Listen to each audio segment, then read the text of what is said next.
agradecer su presencia y sus palabras.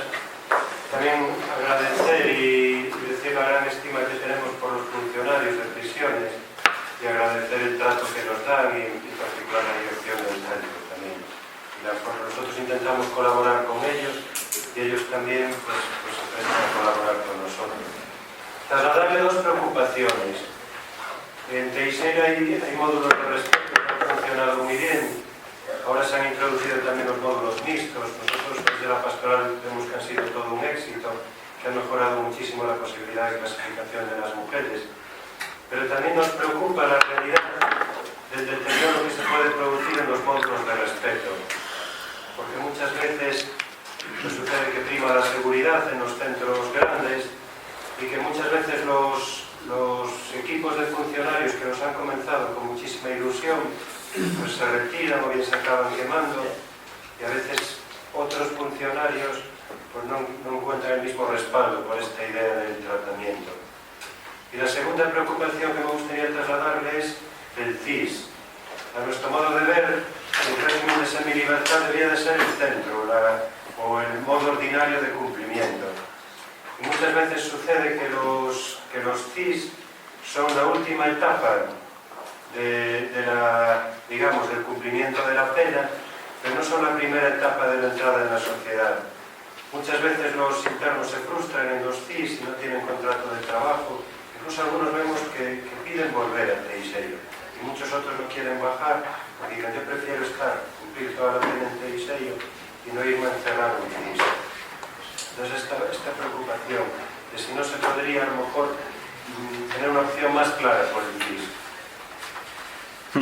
Vale, sí, bueno, muy buenas preguntas. Bueno, decirte que el centro de Teixeira es ejemplar para el resto de España, tan ejemplar que hace 1 año y medio, 2 años, nos pidieron una visita desde la Comisión de Interior del Congreso de los Diputados y el centro que ofrecimos fue Teixeira. Allí fue una comisión de diputados de distintos partidos porque creemos que es un centro magnífico. Tuve la oportunidad en esta fiesta de la Merced de ir físicamente, personalmente allí y de conocer también algo que solo creo que se produce allí, y es que Cáritas de allí está desde hace años pagando la presencia en el centro de un odontólogo y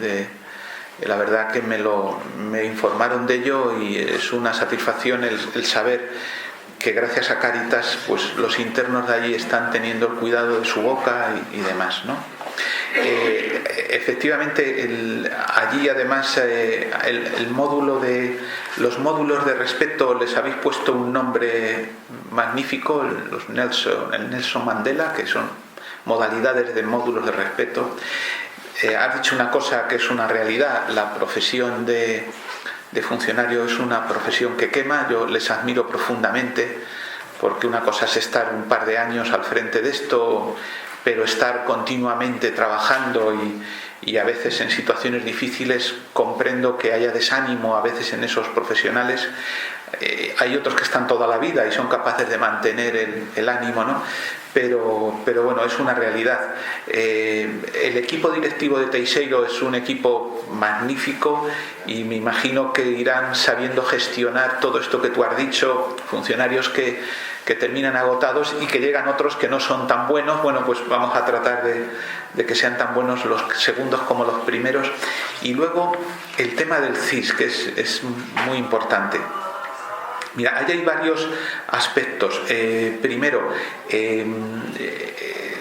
tradicionalmente, si no estás en segundo grado, parece que no estás cumpliendo condena. Y una condena se puede cumplir también en tercer grado. Para eso están los CIS. Bueno, la inversión que se ha hecho en los CIS que llamamos nosotros independientes, que son 13 en toda España, entre ellos el CIS de Coruña, unas instalaciones magníficas. Hemos conseguido en 5 años pasar del 15% de personas en tercer grado al 20 o 21. Los CIS están infrautilizados. Incluso en muchas ocasiones lo que vemos es que el tercer grado llega en un momento de cumplimiento de la condena que es tan avanzado que es que ya no te va a dar tiempo a estar ni siquiera en el CIS. O sea, ese tercer grado tendría que haber llegado antes. Como veis, todo está relacionado. Lo que yo os decía antes de que si una persona tiene posibilidades de estar en tercer grado, tenemos que dárselo cuanto antes, no esperar al final de la condena, porque si no, por el CIS no va a pasar. Como os digo, los tenemos infrautilizados. En concreto, en el CIS de Coruña han subido por 3 el número de presentaciones voluntarias. Hicimos una instrucción y ahora mismo, eso vale para toda España, hasta condenas de 5 años con determinadas condiciones personales de la persona condenada, está posibilitado a que se presente en un CIS para que el estudio de clasificación se haga en el CIS. Y de esa forma evitar, en muchas ocasiones se consigue, que empiece a cumplir la condena en segundo grado. O sea, vamos a conseguir que empiece a cumplir la condena en tercer grado. Hemos hecho también alguna campaña interesante con los colegios de abogados, porque hay gente que no sabe que en condenas cortas tú puedes evitar ir a presentarte a un centro ordinario y presentarte en un CIS. Y ahí están obligados a estudiarte la clasificación. Y luego hay otra situación que no he mencionado aquí, pero que es muy curiosa, y es que hemos notado en el año 2015, como sabéis, se modificó el régimen de la libertad condicional, lo que tradicionalmente conocíamos como libertad condicional.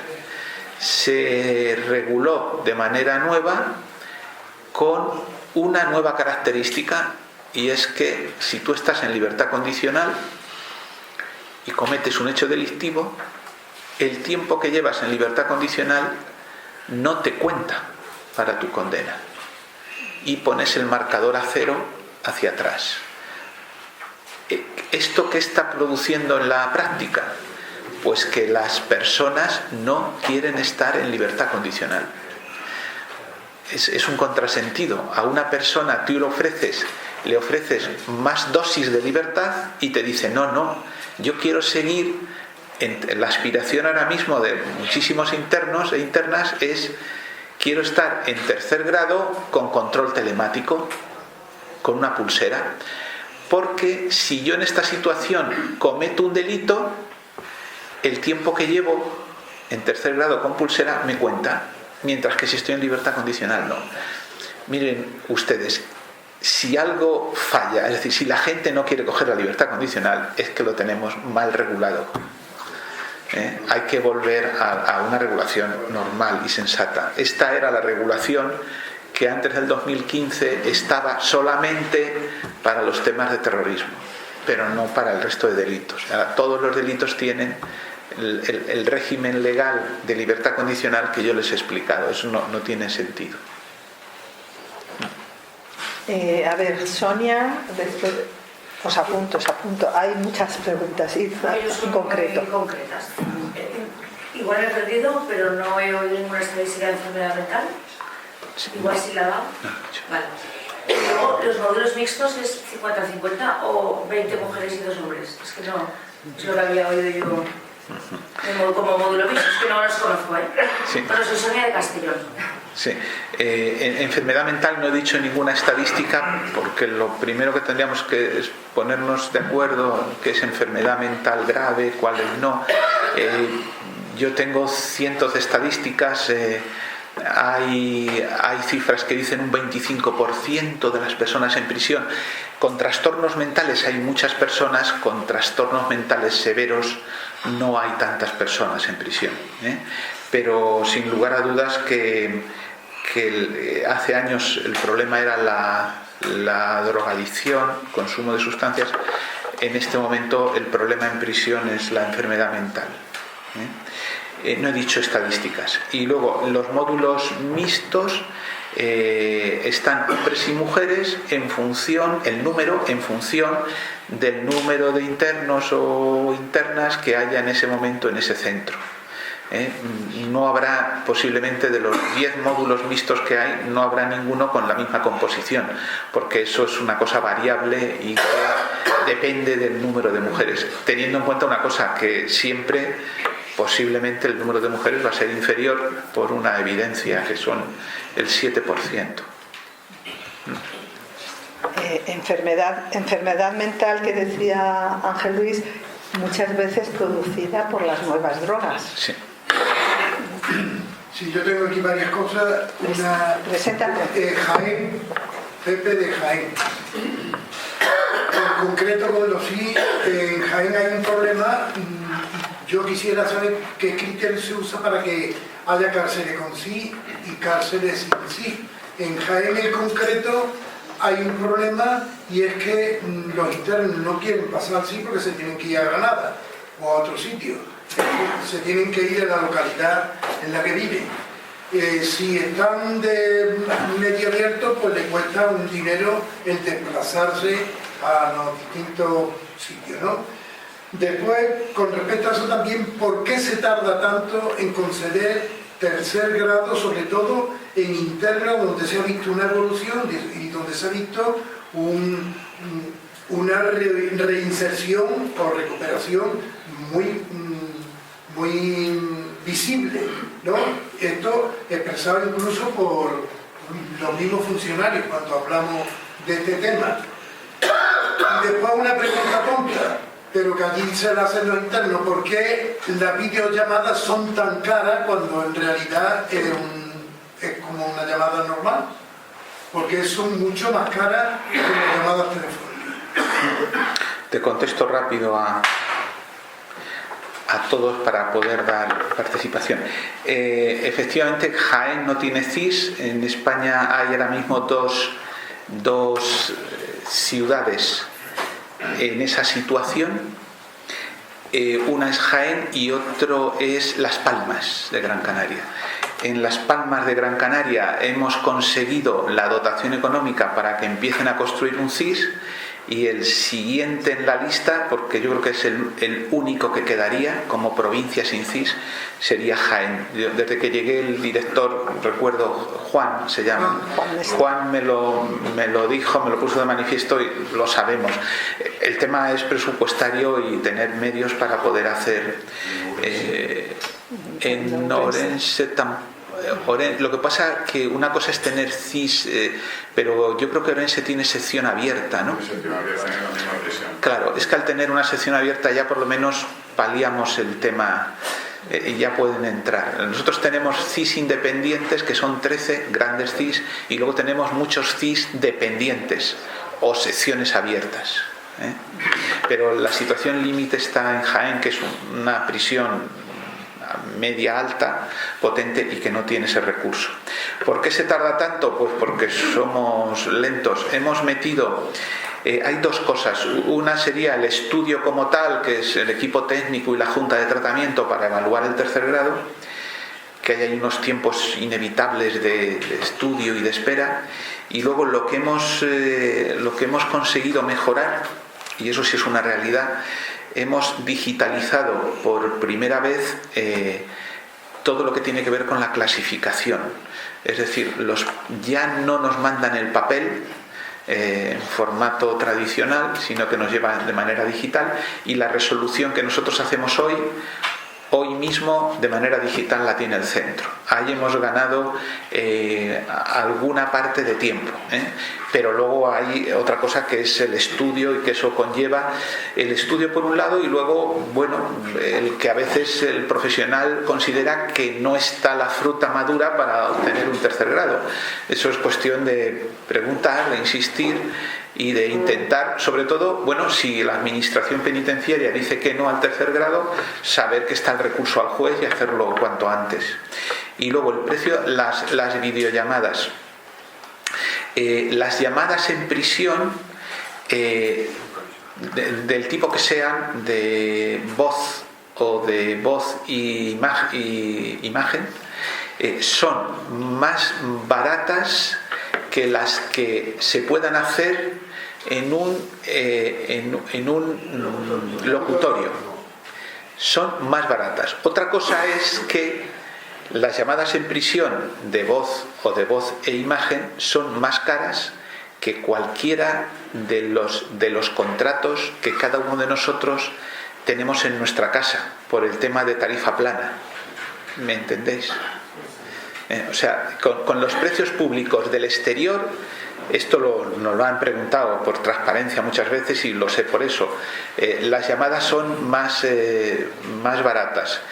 Pero si nos comparamos con nuestro contrato de llamada de tarifa plana y de datos, en prisión sale más caro. Sé que a internos que no tienen peculio a algunos se les da la posibilidad de llamar con coste, con cargo al presupuesto del centro, cuando el peculio es cero y cuando ellos lo dicen. En situaciones límites también la compañía que da el servicio ha hecho alguna campaña o promoción en Navidad o demás, pero un coste va a ser inevitable. Hay 7 palabras pedidas y tenemos 7 minutos, entonces Burgos le toca, luego Mariola. Sí, serían 2 cuestiones. Una sobre el tema de enfermos mentales. No hay programas para estas cuestiones porque da la impresión de que no deberían estar allí. Esa es la impresión generalizada eso es una cuestión. Y otra cuestión es cuando los internos salen, muchas veces no son queridos por la familia y al final están en la calle y sin trabajo. Entonces, es decir, hay un problemón enorme. Sí, rápido.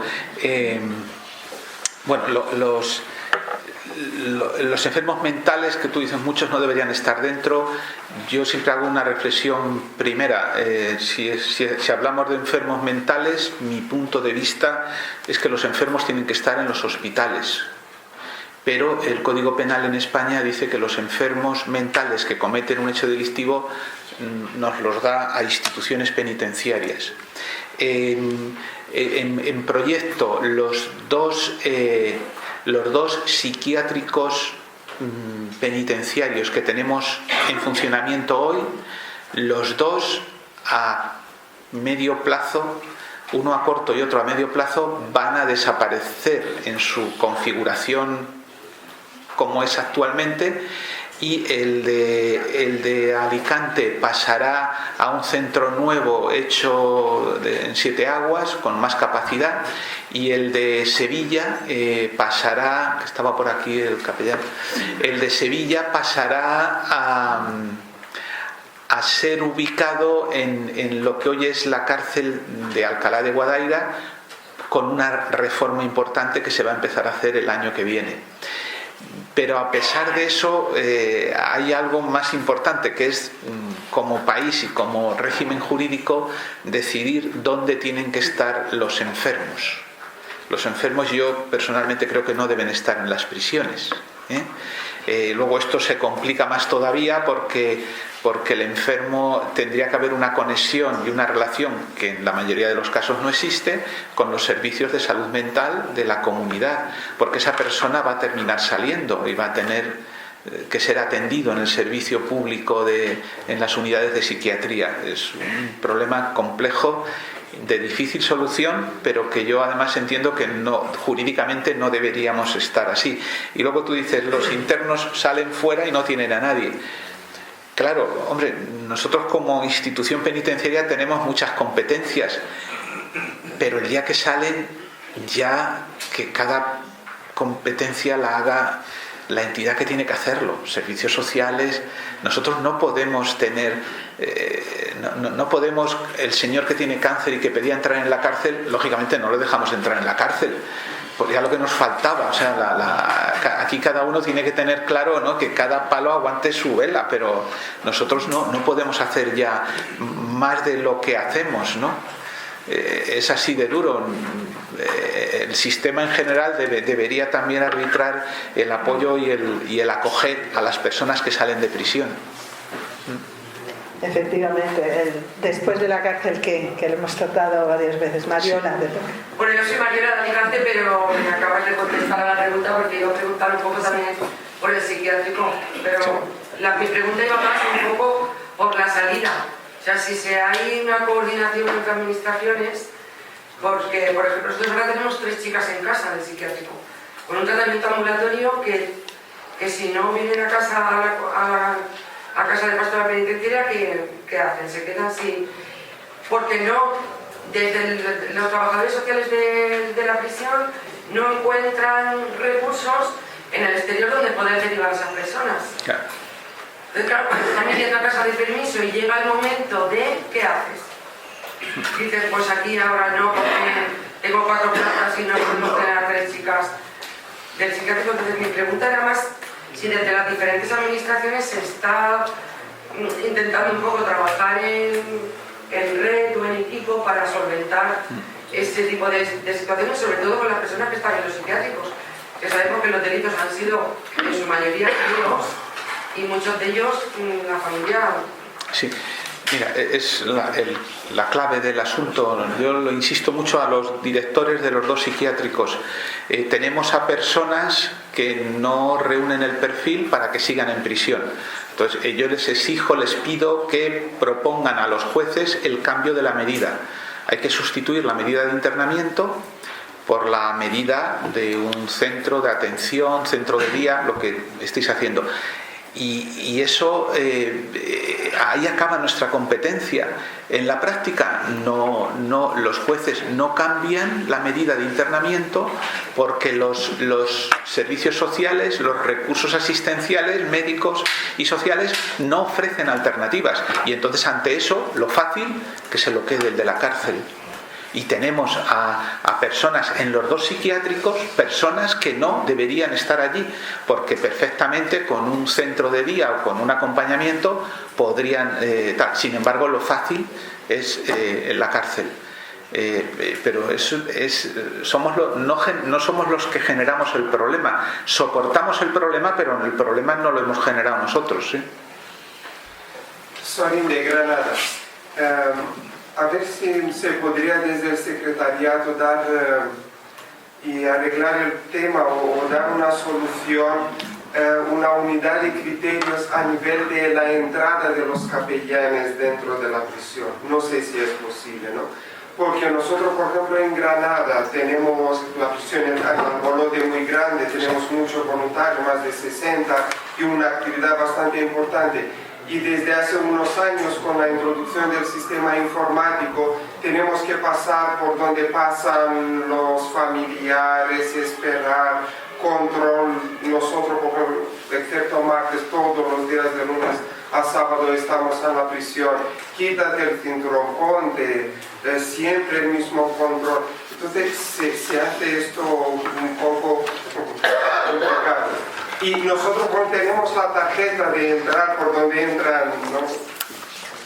Sí, bueno, lo primero deciros que, da gusto el debate porque normalmente cuando uno va a otro tipo de debates, a lo mejor las preguntas no tienen contenido o van desenfocadas, pero aquí todos sabéis de lo que habláis. Lo parece. Lo parecemos. Yo voy a tomar nota para llamar al director, a Jaime, para el tema vuestro. Dentro, fíjate, de las buenas prácticas que recogieron los consejos sociales locales, ha habido 2, concretamente en Topas y en Burgos, que lo denominan buena práctica en lo que te afecta, en lo que os afecta a vosotros y en lo que tú acabas de decir. Dice, desde las subdirecciones de seguridad se pide, lo que hacen es que cuando llegan nuevos voluntarios, lo primero que hacen es recibirles y decirles qué es la prisión, cómo van a entrar, cómo tal, para conocerles y también para decirles lo que pueden hacer y lo que no. Yo creo que es bueno hablar, yo se lo diré a Jaime para que facilite, sobre todo en una prisión tan grande como Albolote, el trabajo que hacéis. Estuve con él el jueves, pero bueno, le llamaré para decirle que os facilite esto, ¿vale? Hay muchas más peticiones, Manolo, Jaume, Emilio, pero no da tiempo, dice Florencio, que es la última. Luego, si no, en privado le tenemos ahí tomando un café, ¿vale? Sí. Bueno, Manu Ardure, de Donosti, sobre la justicia restaurativa. Ha dicho que son un montón de casos y yo creo que pues eso arregla los asuntos internos, más de perdón y de sentirse como persona, la perdonada y además arregla las relaciones. Mi pregunta es, ¿qué relación están teniendo con los abogados y jueces que van haciendo también esto fuera? Se va ganando, sobre todo es en la prisión donde se arregla esto y habría que pedir a la justicia que trabajase más en esto. Sí, mira, nosotros hacemos lo posible, nosotros tenemos a una parte, ¿no?, que es el victimario, y trabajamos con ellos, se forman grupos de 12, 14 personas, y entonces llega el momento en el que después de unos meses trabajando, pues tenemos 11 entidades que son las que hacen ese trabajo, porque no es correcto que la propia administración intervenga en esto de la justicia restaurativa. Siempre es bueno que sea un tercero ajeno, ¿no? Esas 11 entidades trabajan, y cuando ya llevan unos meses y tienen a una o dos personas maduras, ya tienen personas que dicen esta persona está en condiciones de poder ir al encuentro restaurativo, pues ahí es donde viene nuestro gran problema, porque no siempre fuera los fiscales, los jueces continúan con la petición que nosotros hacemos. Nosotros hacemos un informe y exponemos: esta persona que ha cometido este delito en este procedimiento estaría en condiciones y desea participar en un encuentro restaurativo.